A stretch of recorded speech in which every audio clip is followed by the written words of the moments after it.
Social Work Rising is a movement coming out of the social work field, which is about empowering ourselves to empower the profession. Social work has been a profession that's over 100 years old, and it was founded on addressing societal ills.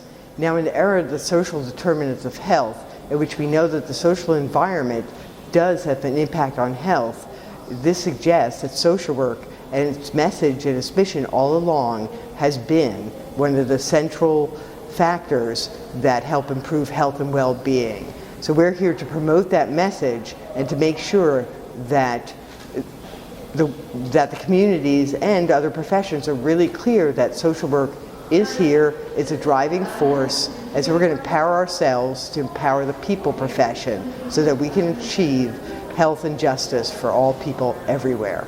I'm Eileen Klein, and I come here to this wonderful event of queer justice from a long background in public mental health. I worked for over 30 years for the New York State Psychiatric Services. I was a deputy director at a psychiatric center where I encountered a great many very, very oppressed and stigmatized people. And I spent most of my time doing a lot of training of other staff and also doing a lot of work with students on helping people to have a voice, helping people to advocate for themselves. What I'd like about social work is that we dream. We dream of what is the ideal, and we need to think about how we can get to that point where we actually realize these rights, where all individuals, families, and communities can live in partnership, harmony. The most significant non-court decision furthering gay rights was the 1973 vote of the American Psychiatric Association, I think it was in New York, with removing homosexuality as a mental illness on the Diagnostic Manual of Mental Illnesses. It's been a hard one for me. I am so happy to be afforded the chance to be in front of you because I really didn't think that this was who I was. I didn't know anything about living in life and enjoying life like other people do. It had to be perpetuated by a drink, a drug, or a lifestyle. I no longer associate with any of my old friends from prison or on the street. I make a lot of meetings. I just celebrated 8 years clean. And I actually work as hard as I ever did in my life for the little things that I got. But I'm so happy. I am so happy. And this is all that I do to stay out of jail. And I will share with you my own experience. I think of it as I traded a war inside for a war outside. When I transitioned, that war in here was gone. And that gave me so much more strength to handle the garbage that I have to deal with outside that my identity solidified. And one of the things we're thinking is that what we have to do in communities, counselors, people, is we have to talk about how can we help people to be comfortable with whatever state they're in and not necessarily rush to anything. Because I think that that's going to be one of the things that's going to help us deal with some of the problems in the population. I come from a stage where you don't tell people that you hear voices, you know, and my mom didn't want to hear it, so I couldn't talk about it. So she didn't know that why I was doing what I was doing, because she never took me to get the help I needed. And then when they got worse as I grew, I medicated. And first it was alcohol, then it was weed, and it kept getting stronger, you know. So it's louder the voice got in my head, the stronger the medication, self-medication needed to be. And I did that for almost 25 years of my life.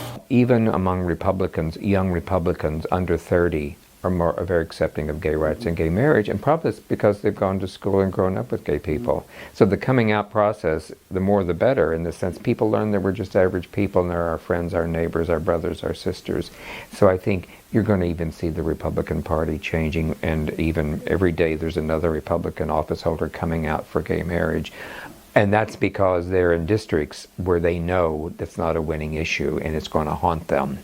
But you're still going to have these enclaves just as you do in other conservative areas, of people who are fight tooth and nail to the end. But I think they're on a losing cause. I think we've won the cultural wars, we've won the media wars.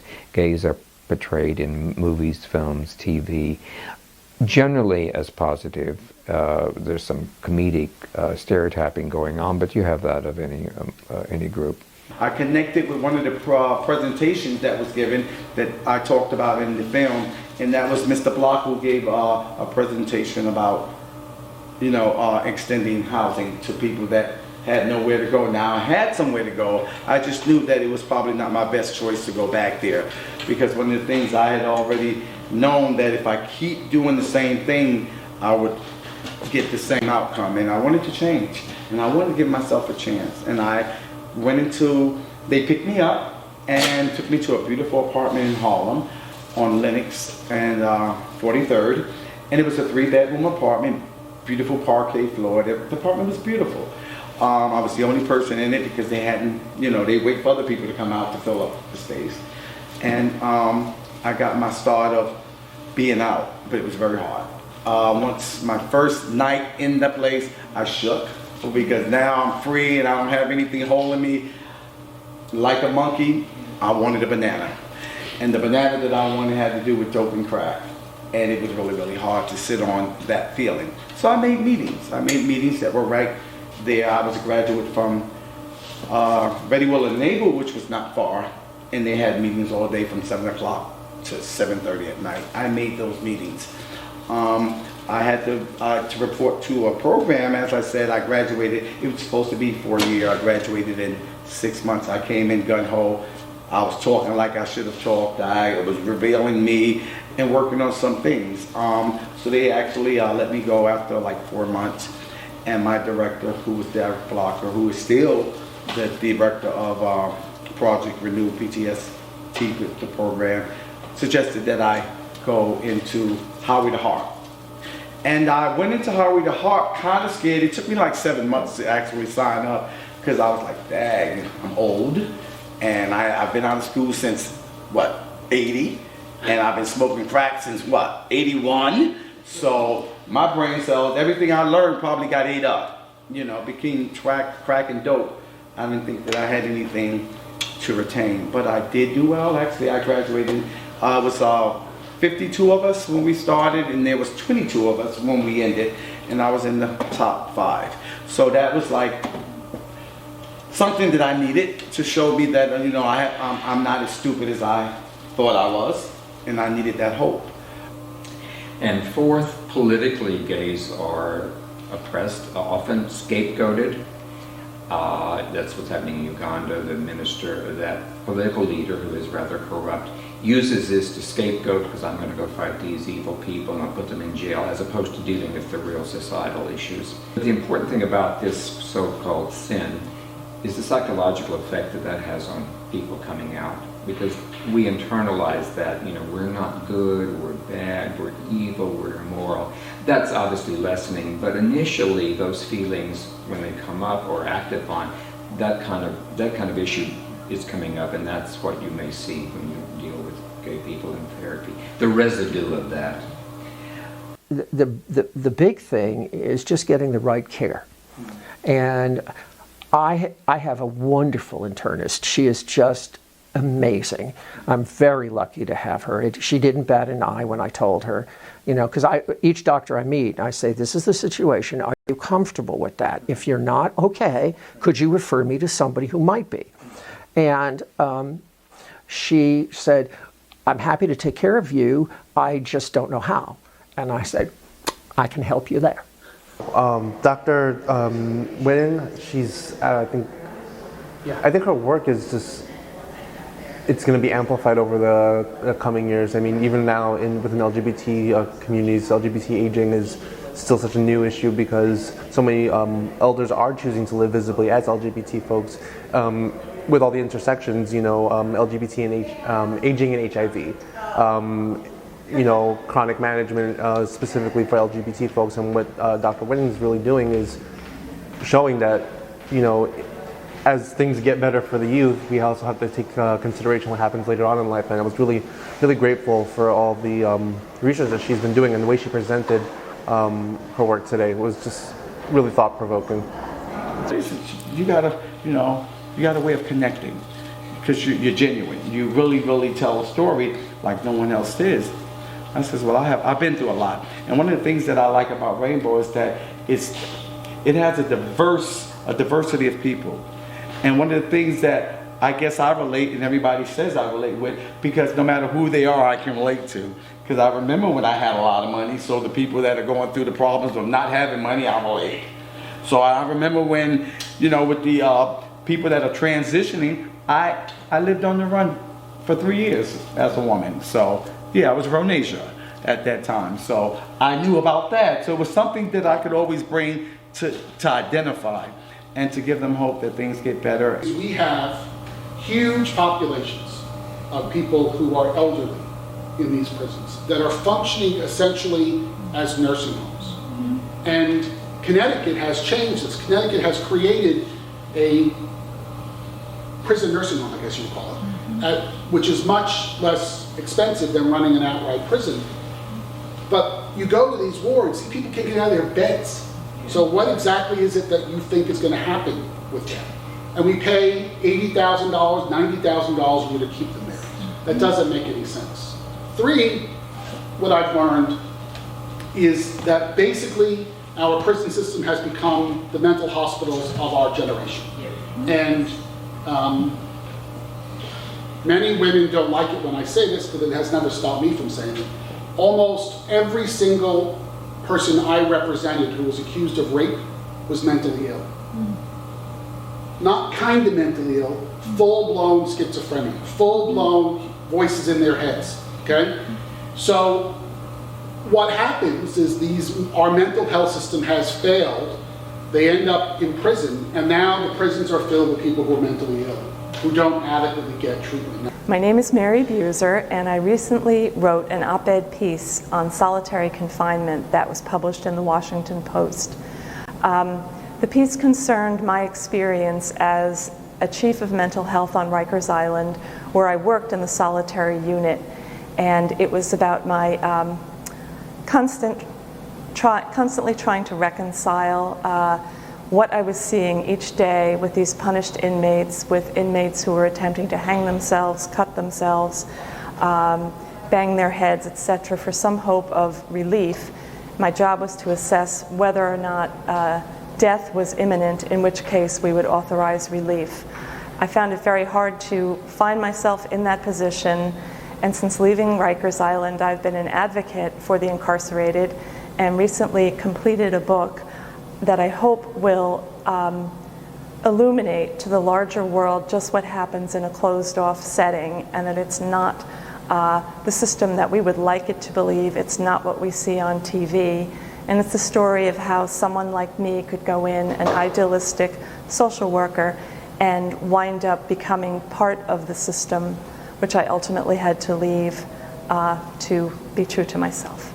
And I hope that social workers will not only join in the efforts to oppose solitary confinement, but that will also become leaders in proposing alternative ways of treating people who are relegated to our prisons and jails. Ultimately, we have to find a way other than incarceration to address our problems. Homelessness, substance abuse, mental illness, poverty, we don't need to be locking people up and throwing them away. We need to be dealing with those issues, and we can find solutions to that, but social workers need to be part of that process. But for whoever is in our jails and prisons, we need an entirely different approach to the way they're cared and treated. This punishment paradigm that we have has been proven to be completely ineffective, and it can actually make people more dangerous by isolating them, ignoring their needs, and humiliating them. That doesn't lead to positive development when they're released. And our recidivism rate proves that prisons strip people of their humanity and dignity, and they do not rehabilitate people who are confined there. So social workers must be involved in developing a new way to aid incarcerated people. One of the fights I had this year was to try to expand funding for college programs. College programs are hugely successful in the prisons that they have them in, and they're not just hugely successful for the people who are in them. All of the superintendents tell you having that program makes the prison safer. So if it makes the prison safer and it gives some people something a goal to get to, and the people who are hired for the program come from the town that they're in. You think that the people who teach at Attica live in my district? They don't live in my district. They live outside of Attica. So why would, if you represented Attica, would you not want money to go to Niagara University to hire 2 professors to teach at Attica, and by teaching in Attica, you make Attica safer? I don't get the logic of why that you should not want that, but they don't. So what do you think of the conference so far? I think it's exhilarating. It's wonderful to have so many different types of professionals and interested stakeholders all in the same room talking about not only forensic social work, but queer justice in a forensic social work setting or with forensic populations.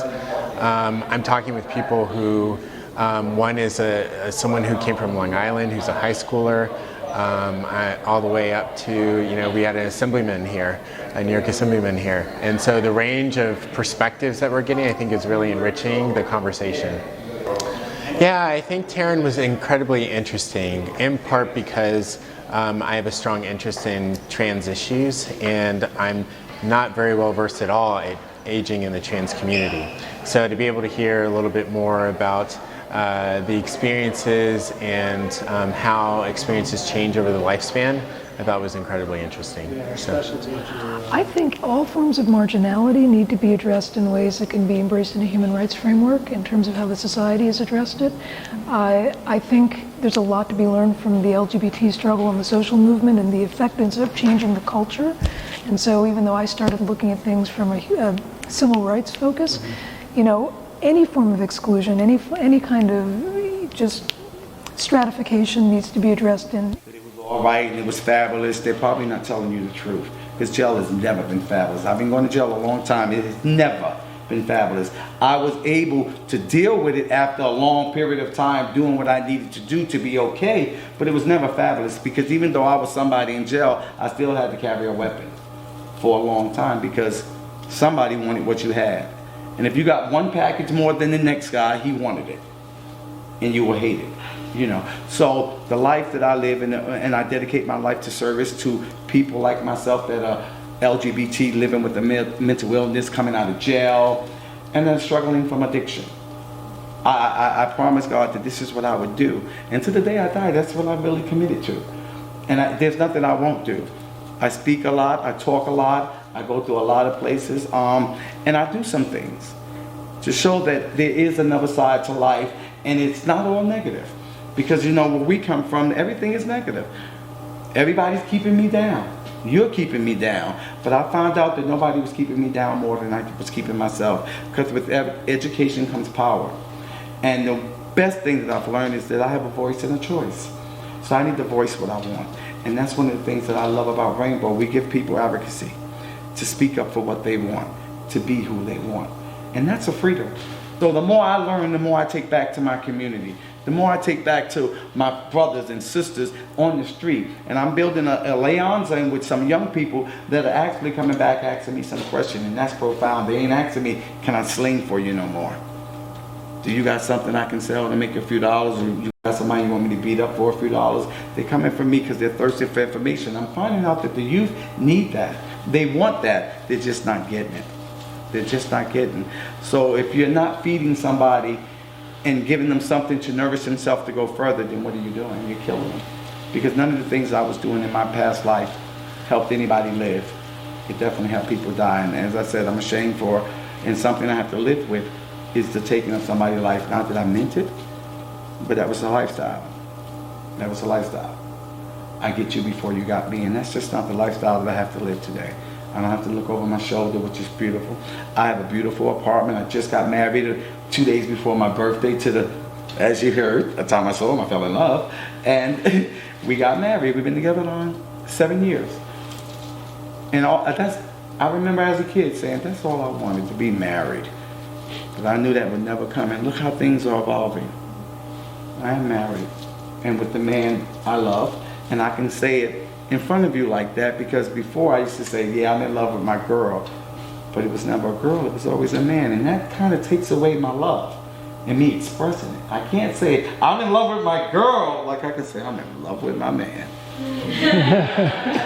Thank you. We bring up Kathleen, Adi. What are people's, just give me a couple feedback. How's the vibe feel here? Don't you feel it's positive energy? Or is it just me after a long day of... But I think that's really the takeaway message, is just to be listening and to just not judge and to not put people in category. Oh, all mental patients are like this, all LGBT people are like this, all white people are like this. Because we're all who we are, and we're the summation of all of our life experiences. And you don't know until you ask somebody what you've been through. You really have no idea. I mean, I learned so much from working at the Rainbow Heights Club. I can't tell you. It's changed my life, certainly. It has. So thank you for changing other people's lives.